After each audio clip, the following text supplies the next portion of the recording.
This is Democracy Now!, democracynow.org, The War and Peace Report. I'm Amy Goodman, joined by Democracy Now! Co-host Nermeen Sheikh. Hi, Nermeen. Hi, Amy, and welcome to our listeners and viewers across the country and around the world.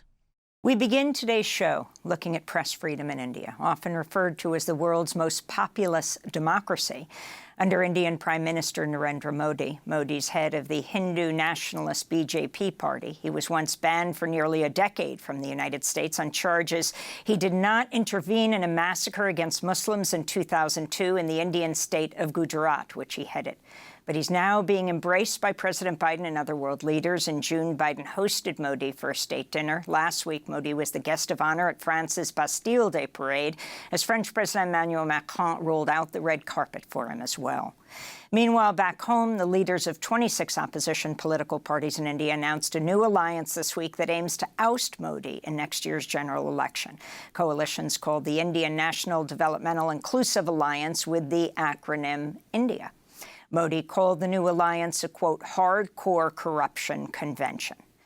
All this comes as one of India's last bastions of free media, NDTV, has been taken over by the Indian billionaire Gautam Adani, who is from Modi's home state of Gujarat, believed to have close ties to the Prime Minister. He's the richest man in India, the third richest in the world. Now, a stunning new documentary captures what happened when one of India's most prominent TV journalists, NDTV's executive editor and longtime anchor, Ravish Kumar, reported critically on Modi's Hindu nationalist policies. The film resonates far beyond India. It's called While We Watched. This is the trailer. What's happening on TV today is not journalism. Every channel echoes the same tune. This is a big story and nobody's running it. How dare you criticize our country? We will murder you. In the absence of information, conversations will turn violent. Ravish Kumar, I warn you, you better change before it's too late. A spineless journalist breeds a hopeless society. Hello, I'm Ravish Kumar. They want to break the country. This will not be tolerated. News channels are poisoning your mind. Those who ask questions are called traitors. Somebody is following us. Since when? Will they shut us down? You Pakistan lover, you traitor. Would you like to sing with me? Better than the entire world. Ravish Kumar, you swine. I'm warning you. Is this the India you dreamt of? Maybe I should quit. Should we only do reports that governments let us? I have the same doubt.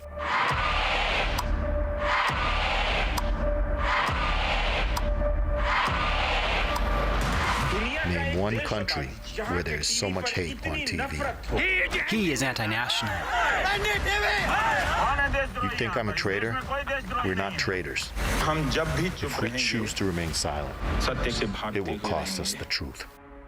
That's the trailer for the new documentary While We Watch. Some have called the film an elegy for press freedom in India. It comes to U.S. theaters this week. For more, we're joined in New York City by its director, Vinay Shukla, and by its subject, Ravish Kumar, the acclaimed Indian journalist and author who is a senior executive editor of NDTV India, where he hosted a number of programs, including the channel's flagship weekday show. In 2019, he received the Ramon Magsaysay Award, often referred to as the Asian Nobel Prize. We welcome you both to Democracy Now! I want to begin with Vinay Shukla. And if you could talk about your decision to make this film about Ravish, who you followed for some 2 years, and in so doing, being a kind of fly on the wall in the newsroom and at his home, we see what happens to press freedom. It's a kind of microcosm in India. Talk about this journey you took with Ravish. I think in the beginning, when I used to, when I used to watch the news, there was so much noise. I would speak to my friends very often, and they would say that they have stopped watching the news completely because it's not good for their mental health, so on and so forward. And I used to find that very distracting, very concerning, because news is a major system of public information, at least in India. And, I believe we come to the news because we want to learn something that will make our lives better. So when so many people are switching off from the news, that was something very concerning for me. In India, just to give you context, fact-based reportage has really taken a backseat. And there is, opinion and debate shows are the norm. So when I came across, I remember watching one of Ravish's broadcasts, and very often you have news anchors who will tell their audiences that we are here to serve you and the audience is number one. Ravish was actually scolding his audiences that you should be doing better, please stop watching TV, and that's the only way we can all get better. I found that to be ironical, that here was somebody in the news business who was asking people to stop watching the news, and he was also being very, very vulnerable on television. He was wondering aloud if there was an audience out there for him. So I really found that to be a good starting point, because I think over a period of time we have all become very desensitized to the crisis that people who are working within the news industry are facing. And with Ravish, I thought I had a good protagonist to try and investigate that. As you said that now Indian television news channels are dominated principally by debates and also extremely aggressive anchors, I'd like to go to a clip of one of India's most popular news show hosts, Arnab Goswami. I believe that being a nationalist is a prerequisite to being a journalist. And this is a clip from a 2016 segment featuring an interview with Omar Khalid, a student activist and former leader of the Democratic Students' Union at JNU, a university that's considered India's Harvard. He was one of the most prominent voices in the protests against the execution in 2013 of Afzal Guru, who was convicted of the 2001 Indian Parliament attack. The protests also criticized the execution of Kashmiri separatist leader Maqbul Bhatt, who was hanged in 1984. Omar Khalid has since been accused under the so-called Unlawful Activities Prevention Act. So this is Arnab interviewing Omar Khalid.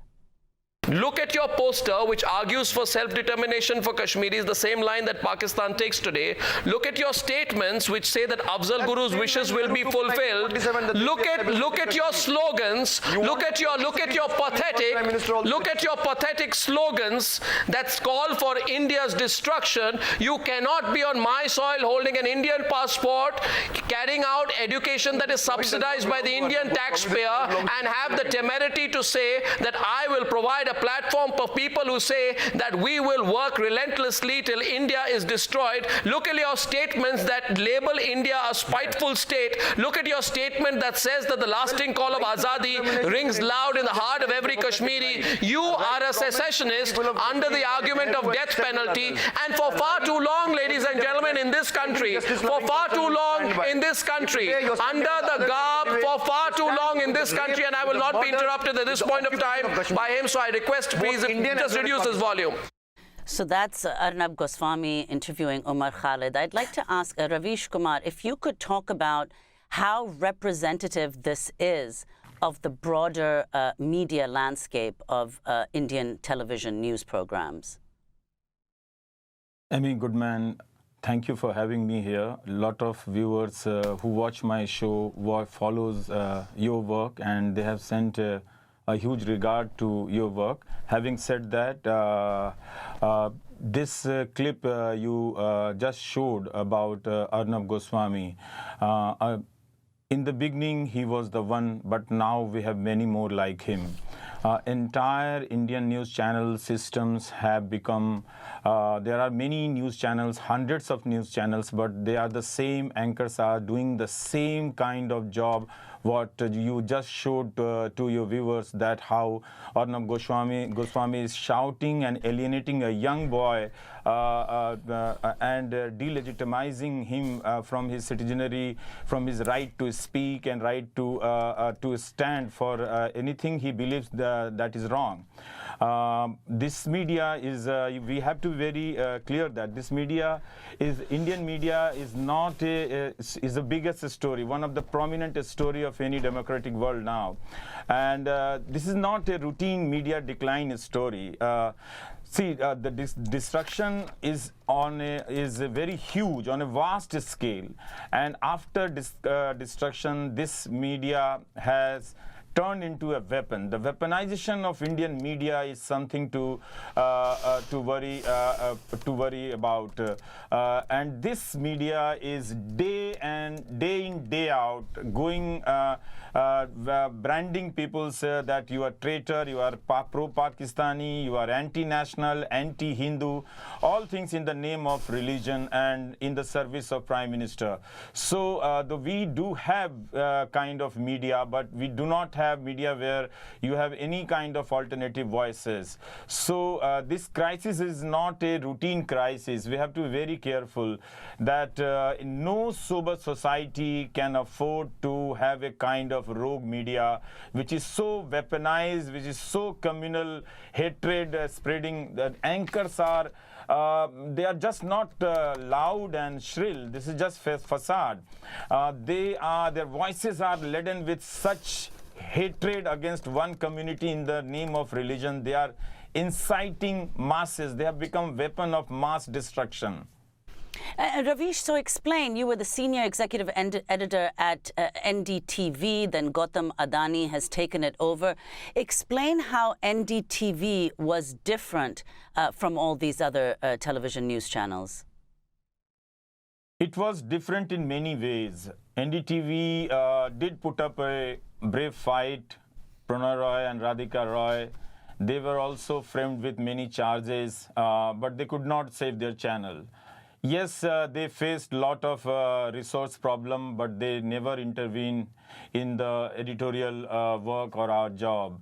So they tried to the last of their core to save this channel and to have a space where you can raise alternative voices, you can raise questions, we can raise, you can give a platform to many people. Like you just had a headline of Northern India, the danger of waterborne disease.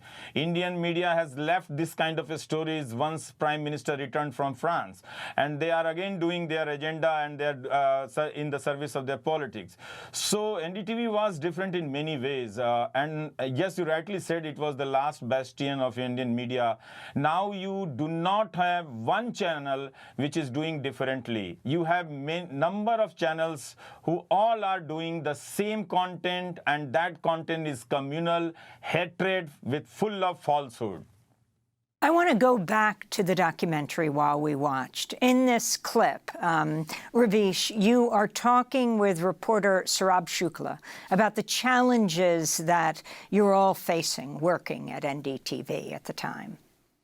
I've been losing sleep over this. There seems to be no way out. This is a new move. They want to make sure we have no reach. We are becoming irrelevant. At least here at NDTV, we've got each other's back. It won't be the same elsewhere. I can keep talking about what's wrong in the world, but people's ideologies have changed so much. How are we going to reach them? There are no easy solutions, sir. This is our life. And I want to go to another clip from While We Watched, where Ravish Kumar bids farewell to a departing colleague. Then we see him in conversation with his wife in the car. It's my last day today. Is there anyone left in your department? A few of them are still hanging on.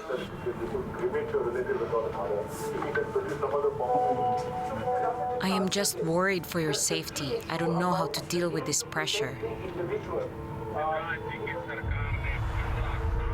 The newsroom keeps getting emptier every day, and you need resilience and a tough spirit, but everything is standing against you. It's getting harder for me to see you like this. There's so much despair and despondency, and it strikes terror in the hearts.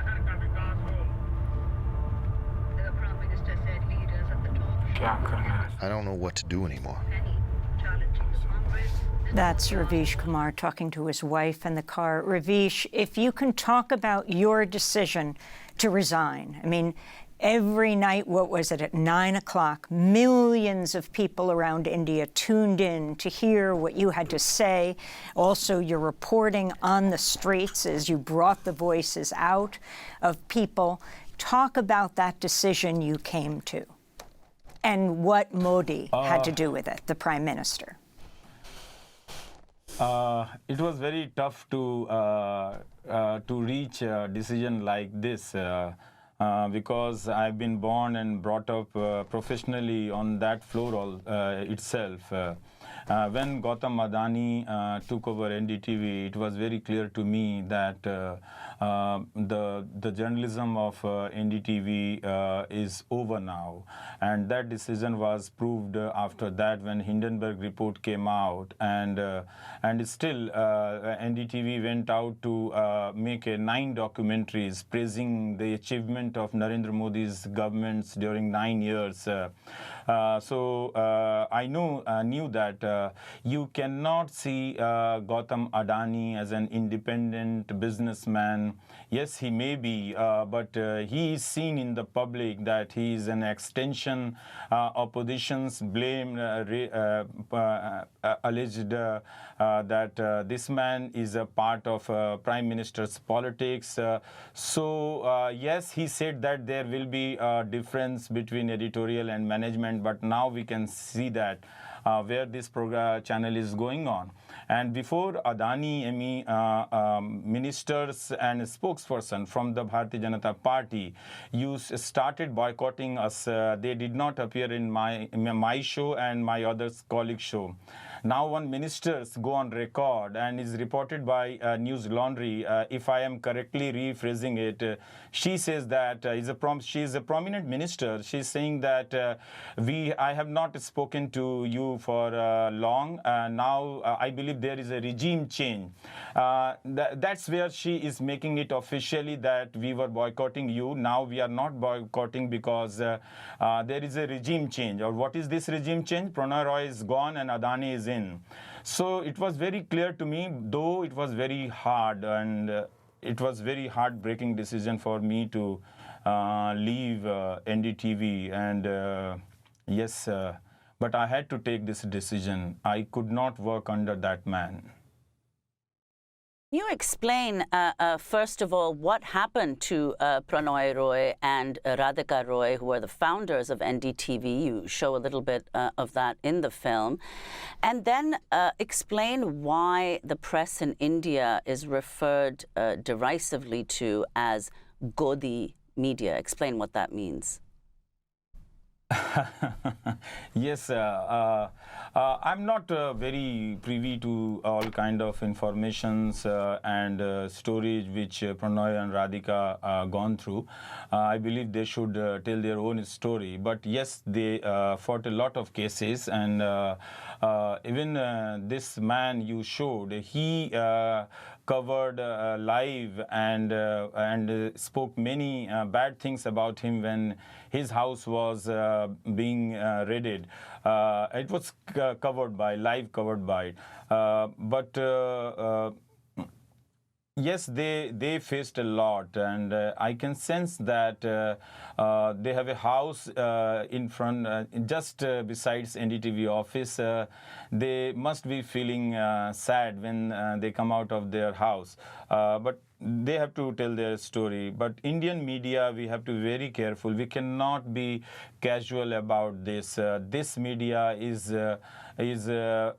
has become very dangerous.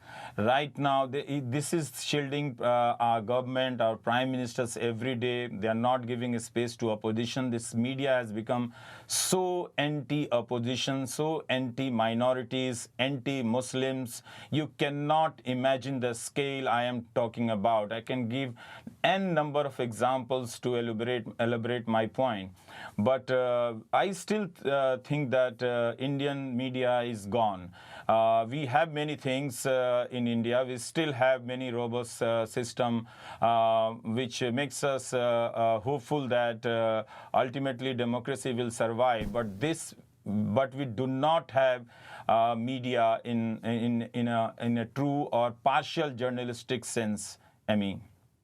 Vinay, can you explain, I mean, given the fact, the description both in the film as well as what you both have been saying, the media climate in India, is there any prospect at all that your film will be released there? Has it been shown at all, even in private screenings?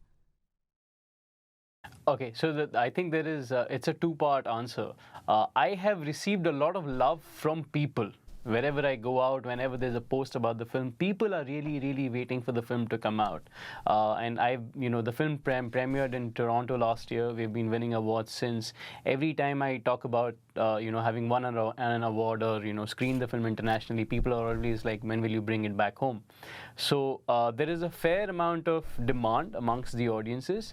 I haven't so far had any offer from a distributor to put the film out. Which of course is challenging. On my previous film, I made a very, very political film before this, and I was able to release that in theaters, and it ran for many weeks. So I am hopeful that I'll be able to do that, because ultimately I made this film for audiences back home. I made this film for my cousin, for my parents, for my friends. This film is made in a language in which I believe that I'll be able to communicate and speak to them. So I'd really like to show them the film, and I'm really, really hopeful. Ahead of Prime Minister Narendra Modi's official state visit to the White House last month, the Committee to Protect Journalists and Other Organizations ran a full-page ad in the Washington Post highlighting what they call the press freedom crisis in India. The ad said in part, quote, "India is the world's largest democracy, yet it's one of the world's most dangerous countries for the media," unquote. During Modi's visit, he and Biden held a joint news conference. Modi was questioned by Wall Street Journal reporter Sabrina Siddiqui, who's believed to be the first journalist to ask Modi a question at a news conference since 2015. This was the interaction. Mr. Prime Minister, India has long prided itself as the world's largest democracy, but there are many human rights groups who say that your government has discriminated against religious minorities and sought to silence its critics. As you stand here in the east room of the White House, where so many world leaders have made commitments to protecting democracy, what steps are you and your government willing to take to improve the rights of Muslims and other minorities in your country and to uphold free speech? We have always proved that democracy can deliver. And when I say deliver, this is regardless of caste, creed, religion, or gender.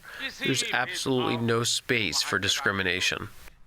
Following that news conference, the Wall Street Journal reporter, Sabrina Siddiqui, faced an intense online harassment campaign by supporters of Modi. Ravish Kumar, it's something you are very familiar with. First, were you surprised that she got to ask this question? And of course, underlying all of this is your views of what's happening to India under Modi right now, as he's being hailed by world leaders, what you see happening at home. If you could respond to all of that.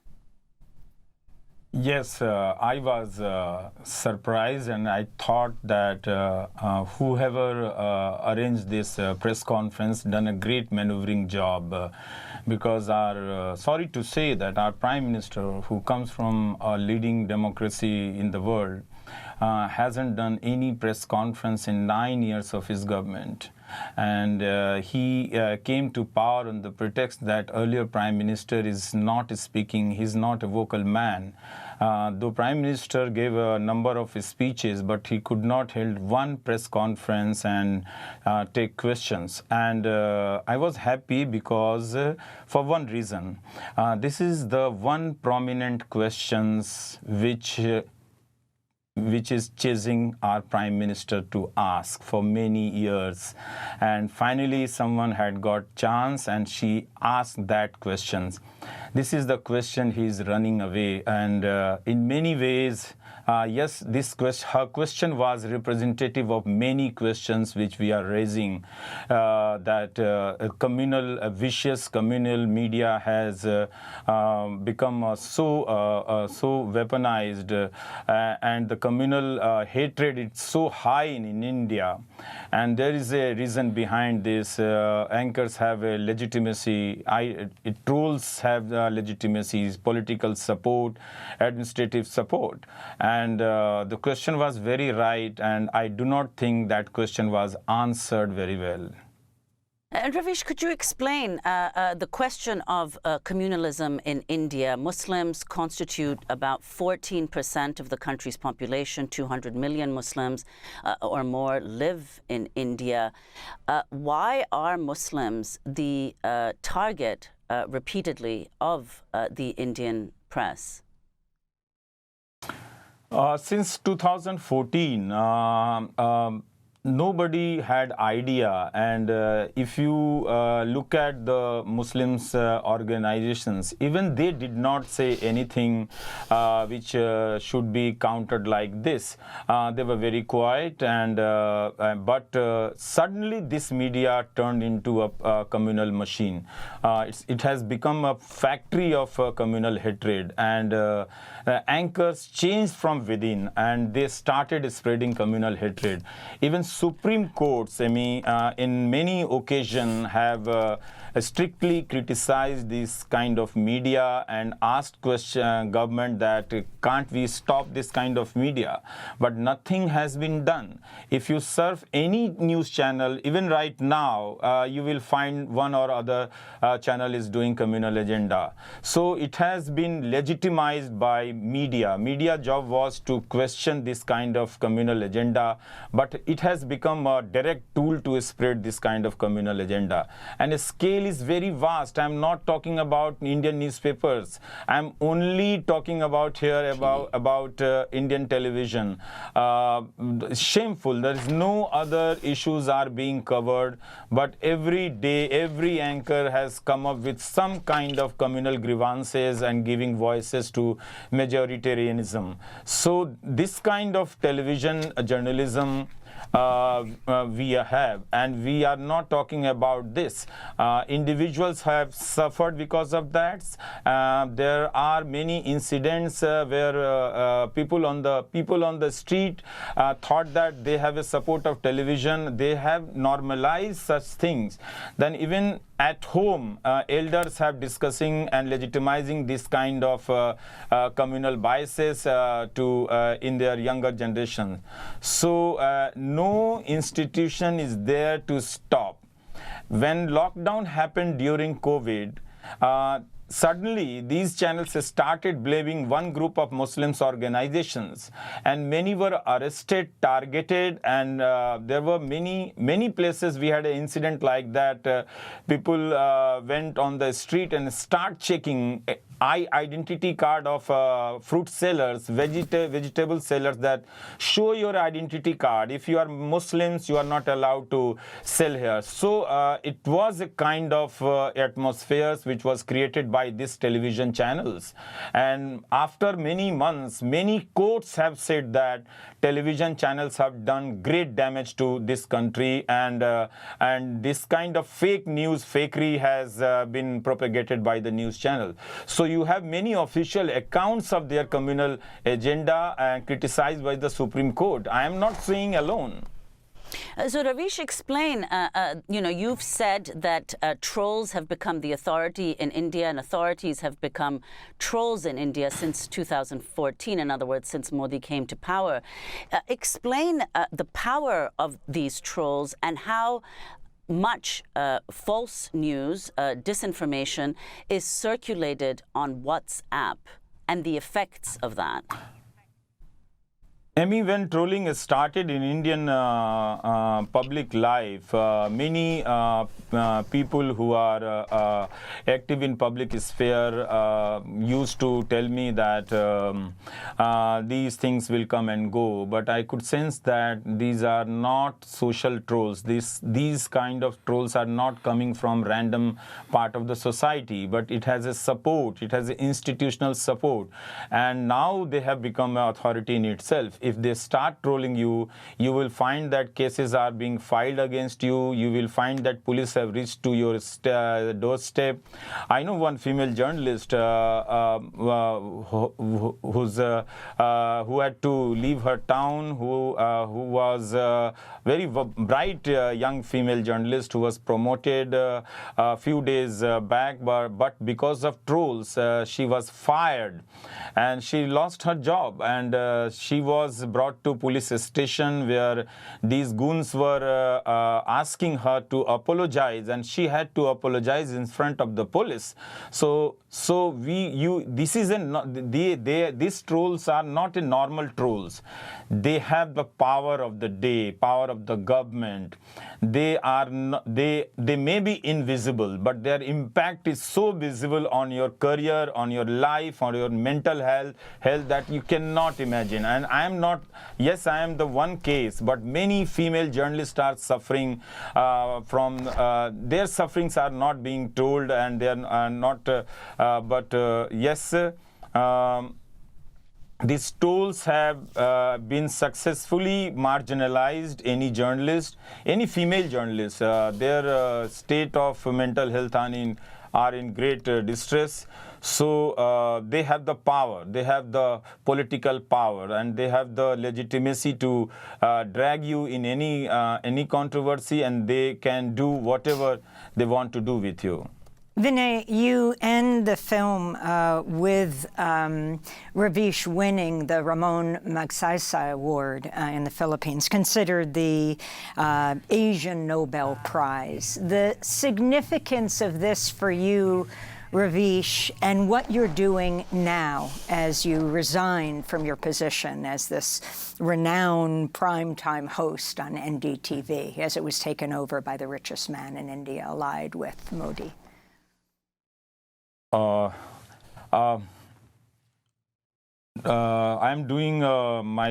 running my own YouTube channels, and yes, I've got huge supports from my viewers, and but I have to say one thing, that we have been sentenced a kind of professional exile in our country. Many journalists like me are not getting jobs, and they have been isolated. So yes, if we had not YouTube, we would have not survived in this profession. So I am grateful to YouTube that I am earning my bread from that, but I do not know when this channel will be killed with one notice or one notification, and the uncertainty of this YouTube channel is great, is so vast. But yes, I'm grateful that many people like me are earning their bread, but we have been sentenced to professional exile. Over to Vinay. And Vinay, as we wrap up, I want to ask you how covering and living with almost Ravish Kumar, his family, his community at NDTV for 2 years changed you. You're a well-known filmmaker, but what this has meant for you. I was honestly very, very surprised when I got there and I started shooting, because there's a public perception that you have. Ravish is a very fairly well-known anchor, and people are polarized, people have very charged opinions about him. So when I began shooting, I was thinking that he'd have a team of 10 people and a lot of people around. He was operating from a very small room with a very, very small team, and I was also very, very impressed, to put it very simply, by the amount of rigor and work that goes on within the entire newsroom. I am very, very invested in processes, and when I was there at NDTV and on that floor, I was suddenly given a very clean insight into how much it takes from people to be able to do the job they do. You know, journalism has been dehumanized so much in the last decade or so, and for sure there have been some bad agents. But the disinformation campaign against journalism has been so strong that we have forgotten to understand the processes of journalism. My film is, my love letter to journalism. It shows you the cost, the emotional and financial cost that journalists have to pay to be able to do what they're doing. Vinay And I'm Shukla, keenly interested that we have a larger conversation around the systems of journalism. Very often we tend to focus, for example, today we have Ravish with us, and it's the story of NDTV. But for as long as we are concerned about one individual, one organization, one government, it's a very short-term, myopic view of things. It's fundamental for me to understand, at least in India and even across the world, what are the systems that we are building that will help us build a better journalism. Vinay, we're going to have to leave it there, but I want to encourage people to see this profound movie. Vinay Shukla is the director of While We Watched, and Ravish Kumar is the acclaimed Indian journalist and author who's featured in the film. He was the senior executive editor of NDTV India, where he hosted primetime nightly news, the flagship weekday show. Tonight, I'll be moderating a panel with Ravish and Vinay after the film is shown at New York City's IFC Center.